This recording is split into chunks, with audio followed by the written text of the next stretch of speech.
रात्री 12:30 वाजले होते. सगळीकडे पूर्ण शांतता होती. एक विचित्र, भयानक शांतता. 17 वर्षांचा मयंक आपल्या बिछाण्यावर गाढ झोपला होता. अचानक त्याला वाटलं की कुणीतरी त्याच्या कानात वारंवार एकच गोष्ट सांगत आहे, "उठ, चल उठ. किती झोपणार? छतावर चल. मला तुझ्याशी बोलायचं आहे. लवकर चल. ऐक, लिफ्टने येऊ नकोस. पायऱ्यांनी ये आणि पायऱ्या मोजत ये." मयंक अचानक जागा झाला आणि जणू काही संमोहित झाल्यासारखा पायऱ्या मोजत छताकडे चालू लागला. जसा जसा तो वर जात होता तसं तसं रात्रीचं शांत वातावरण विचित्र आवाजांनी भरू लागलं. अचानक कुठून तरी अनेक कुत्रे एकाच वेळी ओरडायला लागले. कुत्र्यांचं रडणं अपशकुन मानलं जातं. ते बहुतेक वेळा मृत्यूची चाहूल देतं. मयंक आपल्या 5 मजली आलिशान घराच्या छतावर पोहोचला आणि तो छताच्या रेलिंगवर चढला. खाली पाहू लागला. कुत्र्यांचे आवाज अजून वाढले. तो रेलिंगवर चालू लागला. थोडंसं जरी पाय घसरला असता तर तो थेट खाली कोसळला असता, पण त्याला स्वतःच्या जीवाची काहीच पर्वा नव्हती. अचानक घराच्या गार्डची नजर वर गेली. त्याने टॉर्च लावून पाहिलं आणि मयंकला तिथे पाहताच तो ओरडला, "मयंक बाबा!" तो धावत छताकडे गेला. इतर नोकरांनाही सांगितलं. ही बातमी ऐकून मयंकचे आईवडील डॉक्टर गिरीश आणि डॉक्टर दामिनी घाबरून गेले. ते सगळे धावत वर आले. "बेटा, बेटा, खाली उतर. मयंक, तू तिथे काय करतोयस?" सगळे त्याला खाली यायला सांगत होते, पण मयंक चालतच राहिला. कोणी जवळ जायचा प्रयत्न केला तर तो म्हणत होता, "कोणी जवळ आलं तर मी उडी मारीन." त्याचे वडील विनवू लागले, पण तो ऐकत नव्हता. तो म्हणाला, "पप्पा, तो मला असं करायला सांगतोय. कोण? मला माहीत नाही, पण मला त्याचं ऐकावंच लागेल." संपूर्ण रात्र तो रेलिंगवर चालत राहिला. सकाळ होताच तो खाली उतरला आणि बेशुद्ध पडला. 2 दिवस तो बेशुद्ध राहिला. 3ऱ्या दिवशी शुद्धीवर आला, पण त्याला काहीच आठवत नव्हतं. 1 महिना सर्व सामान्य होतं. मग त्याचा 18वा वाढदिवस आला. वाढदिवसाच्या पार्टीत सगळं सामान्य दिसत होतं, पण मयंक विचित्र वागत होता. तो जणू कुणाशी अदृश्य व्यक्तीशी बोलत होता. "हो, मी ऐकतोय. सांग, मला काय करायचं आहे?" लाईट्स अचानक बंद झाल्या. पुन्हा कुत्र्यांचे आवाज सुरू झाले. तो म्हणाला, "ठीक आहे, मी करेन." केक कापताना तो अचानक थांबला आणि किचनमधून चाकू घेऊन आला. "पप्पा, तो केक कापायला नाही म्हणतो, काहीतरी दुसरं कापायला सांगतो." त्याने स्वतःच्या मनगटावर चाकू ठेवला. "आज मला करावंच लागेल, नाहीतर तो सगळ्यांना मारेल." 1 वर्ष आधी मयंकने कारने एका गरीब मुलाला धडक दिली. तो थांबला नाही. मुलाचा बाप त्याला हॉस्पिटलमध्ये घेऊन गेला. तेच त्याच्या आईवडिलांचं हॉस्पिटल. पैसे नसल्यामुळे उपचार नाकारले गेले. मुलाचा मृत्यू झाला. त्या बापाला न्याय मिळाला नाही. तो अघोरीकडे गेला आणि वशीकरण शिकलं. मयंक पूर्णपणे वशीकरणाच्या प्रभावाखाली होता. त्याने स्वतःला जखमी केलं. थोड्याच वेळात तो जमिनीवर पडला. श्वास तुटू लागले. त्याची आई रडत होती. वडील देवाला हाक मारत होते. मयंकने शेवटच्या वेळेस त्यांच्याकडे पाहिलं. जणू तो म्हणत होता, "मला माफ करा." आणि त्याचा श्वास थांबला. त्या घरात फक्त किंकाळ्या उरल्या. पुढची भयकथा. पांडुबा. काळ्या पाण्याची हाक. साताऱ्याच्या डोंगर रांगांच्या पलीकडे दाट झाडीत लपलेलं एक छोटंसं गाव होतं. रानमळा. गाव छोटं होतं, पण त्याची एक गोष्ट फार मोठी होती. त्या गावाच्या काठावरून वाहणारी काळी नदी. नदीला काळी नाव का पडलं हे कुणालाच ठाम माहिती नव्हतं, पण तिचं पाणी खरंच काळसर दिसायचं आणि रात्री तर ती नदी जणू जिवंत भासत असे. गावात एक नियम होता. सूर्य मावळल्यानंतर नदीकाठी जायचं नाही आणि एक शब्द कधीच उच्चारायचा नाही. तो शब्द होता पांडुबा. आर्यन पुण्याहून आपल्या आजोळी आला होता. त्याला या गावाच्या कथा ऐकून खूप उत्सुकता वाटत होती. आजोबा, हा पांडुबा काय आहे? त्याने विचारलं. आजोबांचा चेहरा एकदम बदलला. तो शब्द पुन्हा कधीही उच्चारू नकोस. का? कारण तो ऐकतो. आर्यन हसला. अहो आजोबा, भूत प्रेत काही नसतात. आजोबांनी काही उत्तर दिलं नाही, फक्त खिडकीतून बाहेर नदीकडे पाहत राहिले. त्या रात्री आर्यन झोपायचा प्रयत्न करत होता, पण त्याला बाहेरून काहीतरी आवाज येत होता.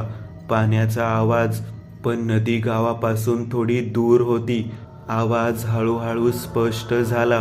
आर्यन, तो दचकला. कोण आहे? शांतता. पुन्हा आर्यन, खाली ये.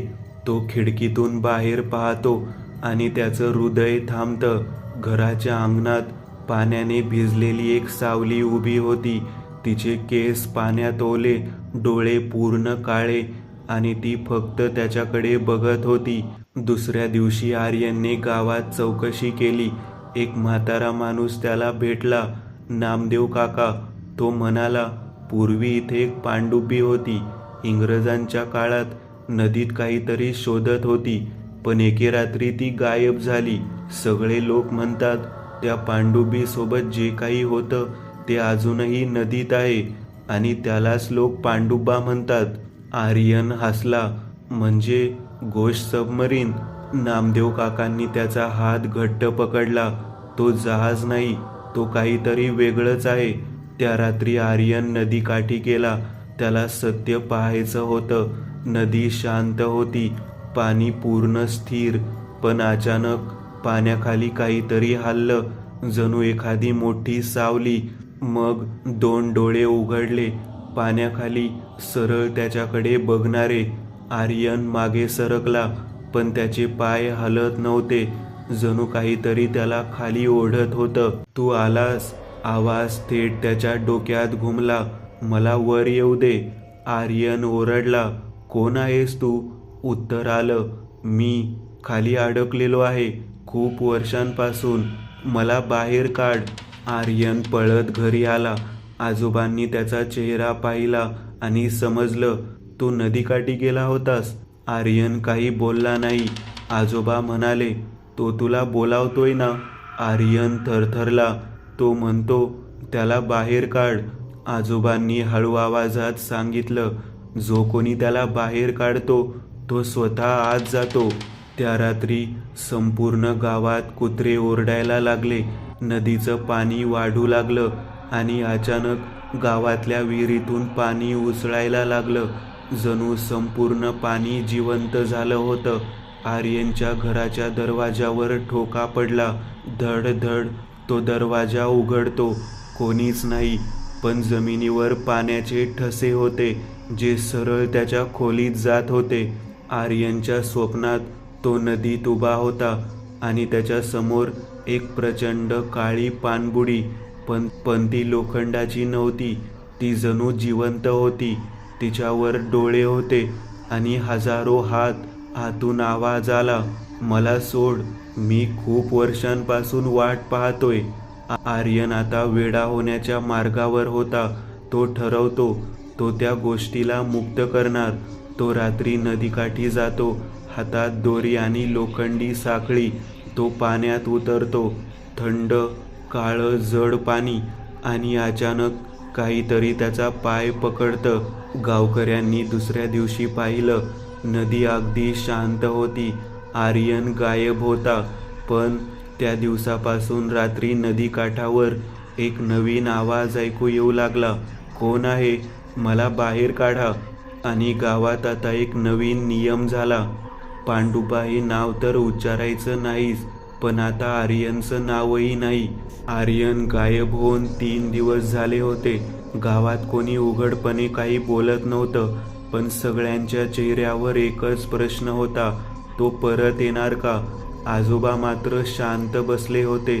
त्यांना उत्तर माहिती होतं, तो परत येईल. कोणी विचारलं, जिवंत?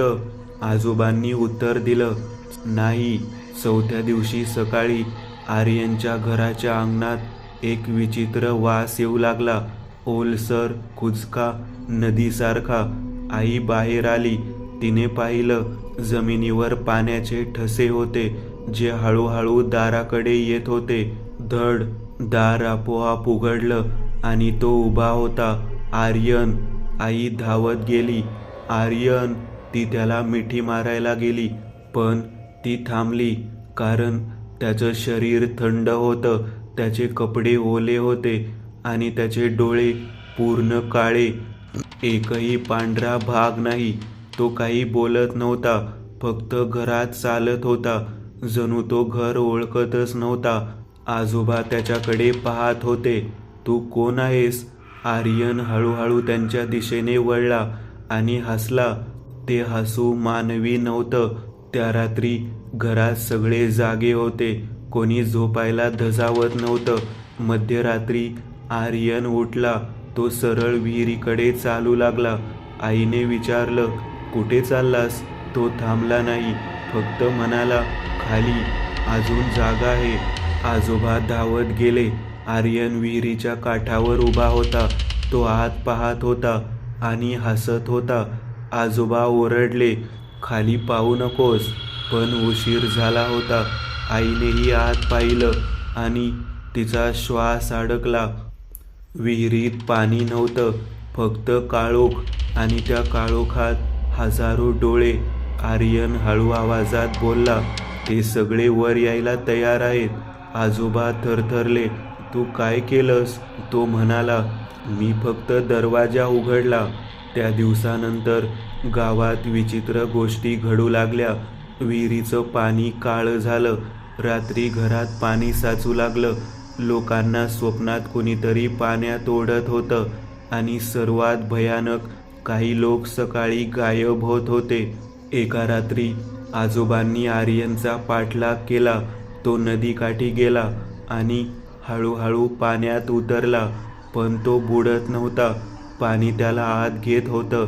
आजोबांनी पाहिलं, त्याच्या पाठीवर काहीतरी हालत होतं, जणू अनेक हात आत बाहेर होत होते. त्या रात्री आजोबांना स्वप्न पडलं.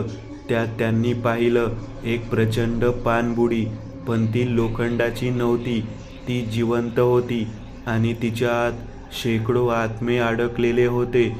त्यात एक आवाज, तो आता आमच्यातला आहे. आजोबांनी गावकऱ्यांना सांगितलं, तो आर्यन नाही, तो पांडुबाचा दूत आहे. जर आपण काही केलं नाही तर संपूर्ण गाव पाण्यात जाईल.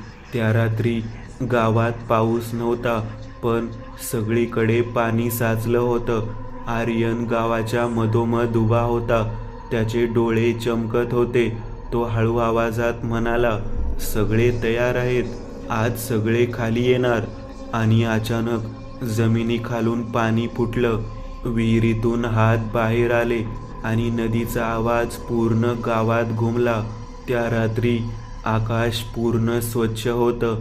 ना ढग ना पाऊस, पण तरीही गावात पाणी वाढत होतं. सुरुवातीला लोकांना वाटलं विहिरीचं पाणी ओसंडलं असेल, पण पाणी थांबत नव्हतं. ते जमिनीखालून येत होतं. रामू नावाचा शेतकरी आपल्या घरातून बाहेर पडला. पाणी गुडघ्यापर्यंत आलं होतं. तो चालत असताना अचानक त्याचा पाय कोणीतरी पकडला. तो खाली पाहतो. पाण्याखाली एक हात, काळा सडलेला, डोळे असलेला. वाचवा, तो ओरडला, पण तो क्षणात पाण्याखाली ओढला गेला आणि पाणी पुन्हा शांत झालं. गावात आरडाओरडा सुरू झाला. लोक घरात बंद झाले, पण पाणी घरातही शिरत होतं. भिंती ओलसर होत होत्या आणि भिंतीतून हात बाहेर येत होते. गावाच्या चौकात आर्यन उभा होता. पाणी त्याच्या भोवती फिरत होतं, जणू ते त्याचं ऐकत होतं. त्याचे डोळे आता पूर्ण काळे नव्हते, त्यात हलणारे आकार दिसत होते, जणू अनेक आत्मे आत फिरत होते. तो हसला आणि म्हणाला, तुम्ही सगळे खूप उशीर केला. आजोबा पुढे आले. त्यांच्या हातात एक जुनी ताईत होती. हे थांबवायचं असेल तर त्याला परत पाठवावं लागेल. गावकरी घाबरले. कसं? आजोबा म्हणाले, ज्याने दरवाजा उघडला त्यालाच बंद करावा लागेल. सगळ्यांची नजर आर्यनकडे गेली.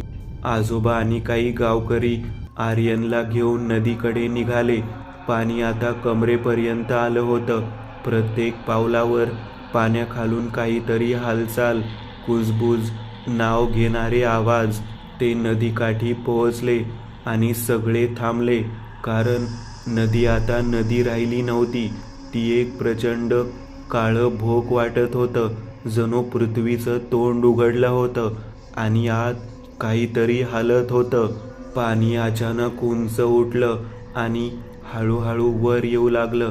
एक प्रचंड आकार पाण्याने बनलेला, पण त्यात लोखंडी तुकडे, तुटलेल्या खिडक्या आणि हजारो चेहरे. तो होता पांडुबा. तो बोलला, पण आवाज बाहेरून नाही, सगळ्यांच्या डोक्यात एकाच वेळी. तुम्ही मला विसरलात, पण मी तुम्हाला नाही विसरलो. लोक कान झाकू लागले. काही जण तिथेच कोसळले. आजोबांनी ओरडून सांगितलं, हे फक्त एक आत्मा नाही, हे सगळ्यांचा राग आहे, ज्यांना न्याय मिळाला नाही, जे पाण्यात अडकले. आर्यन अचानक थरथरायला लागला. त्याच्या डोळ्यांतून काळं पाणी वाहू लागलं. तो ओरडला, आजोबा, मला वाचवा. क्षणभर तो पुन्हा आर्यन झाला. आजोबांनी ताई त्याच्या गळ्यात घातली. तूच दरवाजा बंद करू शकतोस. आर्यन नदीकडे चालू लागला. पाण्यात उतरला. तो मागे वळून पाहतो. त्याच्या डोळ्यात भीती होती, पण निर्धारही होता. तो म्हणाला, माफ करा, आणि तो त्या काळ्या पाण्यात पूर्ण बुडाला. अचानक पाणी थांबलं. हात गायब झाले. आवाज बंद झाले. गाव शांत झालं, जणू काहीच झालं नव्हतं. दुसऱ्या दिवशी गावात सगळं सामान्य दिसत होतं, पण एक छोटा मुलगा विहिरीत पाहत होता. तो हळू आवाजात म्हणाला, कोणी आहे का? आणि खालून उत्तर आलं, हो, मी इथेच आहे. गाव पुन्हा शांत झालं होतं. लोकांनी स्वतःला समजावलं, सगळं संपलं. पण आजोबा मात्र रोज नदीकडे पाहत बसायचे, कारण त्यांना माहीत होतं, पाणी कधीच विसरत नाही. एक दिवस गावाच्या जुन्या देवळात साफसफाई करताना एक जुनी पेटी सापडली. त्यात एक फाटलेलं, काळं पडलेलं पुस्तक होतं. त्यावर लिहिलं होतं, जल अंधार साधना. आजोबांनी ते उघडलं आणि त्यांचा चेहरा फिक्का पडला. त्या पुस्तकात लिहिलं होतं, खूप वर्षांपूर्वी या नदीखाली एक प्राचीन गुहा होती. त्या गुहेत एक साधक राहत होता, पण तो साधासुद्धा नव्हता. तो पाण्यावर नियंत्रण मिळवण्याचा प्रयत्न करत होता. त्याने एक विधी सुरू केला, जिवंत आत्म्यांना पाण्यात बांधण्याचा. तो साधक एक दिवस चुकला. विधी पूर्ण होण्याआधीच आत्मे मोकळे झाले, पण ते वर येऊ शकत नव्हते. ते अडकले पाण्यात, अंधारात, रागात. आणि त्या सगळ्या आत्म्यांनी मिळून तयार केलं एक अस्तित्व. तो ना माणूस होता, ना भूत. तो एक संकलित चेतना होता. हजारो आत्म्यांचा एकच मेंदू, एकच इच्छा, वर यायचं. पुस्तकात लिहिलं होतं, पांडुबा स्वतः वर येऊ शकत नाही, त्याला दरवाजा लागतो. तो दरवाजा म्हणजे एक जिवंत माणूस, ज्याच्यात भीती आणि अपराध दोन्ही असतात. आजोबांनी समजून घेतलं. म्हणूनच प्रत्येक काही वर्षांनी कुणीतरी निवडलं जातं आणि पांडुबा त्याला वापरतो वर येण्यासाठी. आर्यन मेला नाही, तो दरवाजा बनला. त्याने पांडुबाला पूर्ण बाहेर येऊ दिलं नाही, पण पूर्ण बंदही केलं नाही. म्हणून पांडुबा अजूनही अर्धवट बाहेर आहे. त्या दिवशी ज्या मुलाने विहिरीत पाहिलं होतं, तो आता रोज तिथे जात होता. त्याची आई म्हणाली, तिथे जाऊ नको. तो हसला, आई, माझा मित्र खाली आहे. एके रात्री तो मुलगा विहिरीजवळ उभा होता. तो म्हणाला, तू मला दाखवशील ना? पाण्यात लाटा उठल्या आणि एक चेहरा वर आला. तो चेहरा आर्यनचा होता, पण त्याच्या डोळ्यात आता हजारो डोळे होते. पांडुबाचा खरा चेहरा कधीच एक नसतो, तो बदलत राहतो. तो ज्या लोकांना खातो त्याचं रूप घेतो. तो तुमच्याच ओळखीचं रूप घेऊन तुम्हाला फसवतो. आजोबांनी पुस्तक बंद केलं आणि हळू आवाजात म्हणाले, हे कधीच संपणार नाही, कारण जोपर्यंत पाणी आहे तोपर्यंत तो आहे. त्या रात्री गाव पुन्हा शांत होतं, पण विहिरीजवळ तो मुलगा उभा होता. त्याने खाली पाहिलं आणि म्हणाला, मी येतो. आणि तो हळूहळू खाली उतरला. पुढच्या सकाळी तो मुलगा गायब होता. गावात पुन्हा कुजबूज सुरू झाली. पांडुबा परत जागा झाला आणि विहिरीतून एक हलका आवाज येत होता, आता तुझी पाळी. पांडुबा म्हणजे फक्त एक राक्षस नाही, तो आहे अपराध, अन्याय आणि न संपणारा राग. आणि जोपर्यंत हे सगळं जिवंत आहे तो कधीच मरणार नाही.